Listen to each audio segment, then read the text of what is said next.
Hey guys, it's Rachel from freescrapbookingideasandvideos.com here with a little update on my 2013 Project Life Inspired album. So if you're new to my channel, you may not have seen some of my other videos. You can go back in the last couple of weeks and see how this got started.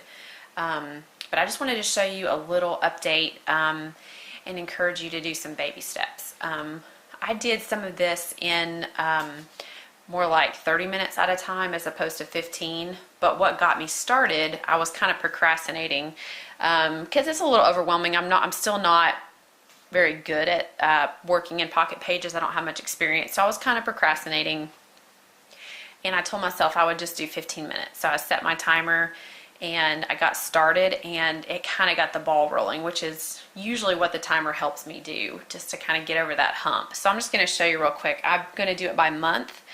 And so I've done the title page for January, and then this page has a lot of the basic stuff. I just haven't really done any embellishment yet. It's got the photos and the background paper and a little bit of embellishment. And then over here, this is the back of the title page. And I just put some pattern paper in there, and then what I love to do, I've done a couple of other, or I've worked on a couple of other similar albums, and I still use a paper calendar, and I like to take my paper calendar pages and just stick them in there. You can see it's just the true real life. There's nothing real pretty about it. It's just the stuff I use every day, and I just love looking back at that because it tells so much of the story of that month, and it helps me when I do my journaling to kind of look back and get the big picture. So on the back of each of my month title pages, then I'll stick my calendar pages in there. So this is the beginning, and then I've got this one kind of goes by itself. This is what's challenging to me. I rarely ever do things chronologically to where they have to go together. Most of my pages are standalones, and so that's been pretty challenging, but it's been fun. And this is an anniversary trip. If you're one of my subscribers, you probably have seen these photos before. I did an actual entire mini album for this trip, but I decided to go ahead and include it in the Project Life because it's part of that month, so I just put a few of the photos. So there's the right side of the layout, and then the left side over here. So you can see I used some of the bright green and the bright pink on both of the pages to kind of pull them together. And then all that blank space you see, Lord willing, will end up being journaling. I usually end up writing a lot, like these blank page parts here, and I will probably do a lot of writing. I usually do. So that was my first 2-page layout I did, and then this is another one, and like I said, I posted on Facebook, oh, I'm having a hard time with these pocketed pages. I think I'm making it too hard, which I'm famous for. So I just kind of took a step back after I got frustrated and just kind of rethought some stuff. There's the right side, and then here is the left side over there. You can see basically I've just made a line of photos from left to right, sort of along the middle. And then over there on the left, I did sort of a title. It says a little bit of this and that, which is pretty much what these photos are. They're just a lot of everyday real life photos.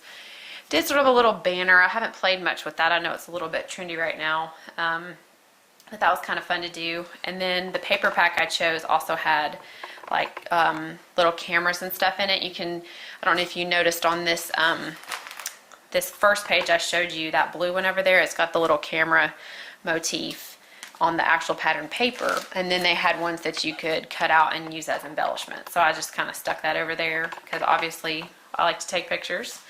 So what helped me on this page the most was I have watched quite a few of Noelle Hyman's member videos from paperclipping.com, and she talks a lot about making visual triangles. So I did that. You can see I've got the green here, and it makes just a real wide angle triangle. And then you can see triangles all over the page. You can see the green here and here and here makes a triangle, here, here, and here. You can make all kinds of triangles, but she talks about how it keeps your eye moving across the page, and it gives it a lot of uniformity. So I also have the pink, and then the pink right here, and some pink over on the title area over on the top left. So just lots of ways to kind of pull things together.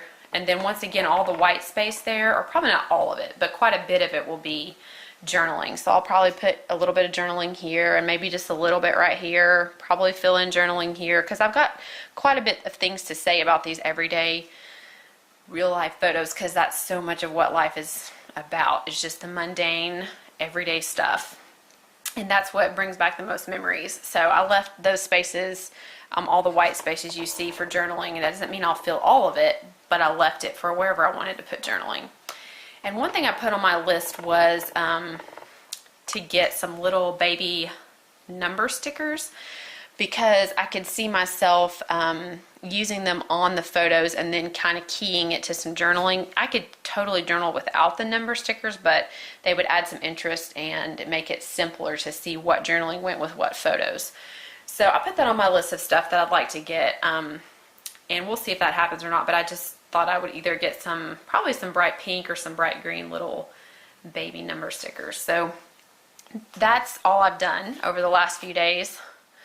But the big key here to me was just getting started. So like I said, I was kind of procrastinating because it's not something I'm super comfortable with. It's still pretty new.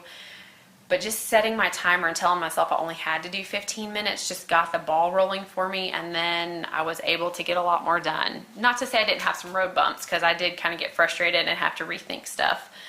But maybe you've got a project like that where you just don't even know really what to do to get started, and so you just don't do anything, which I'm famous for. Maybe you try setting your timer for 15 minutes and just let yourself, or just only make yourself do, or not make, but do 15 minutes. And a lot of times by the time you do that, you're enjoying it and you get into it. But if you don't have more than 15 minutes, then you have permission to stop. So that's just a good fly lady rule of thumb. So I won't go on too long there, but just a little update. Hopefully that helps you along in your scrapbooking, and we'll talk to you later. Thanks a lot.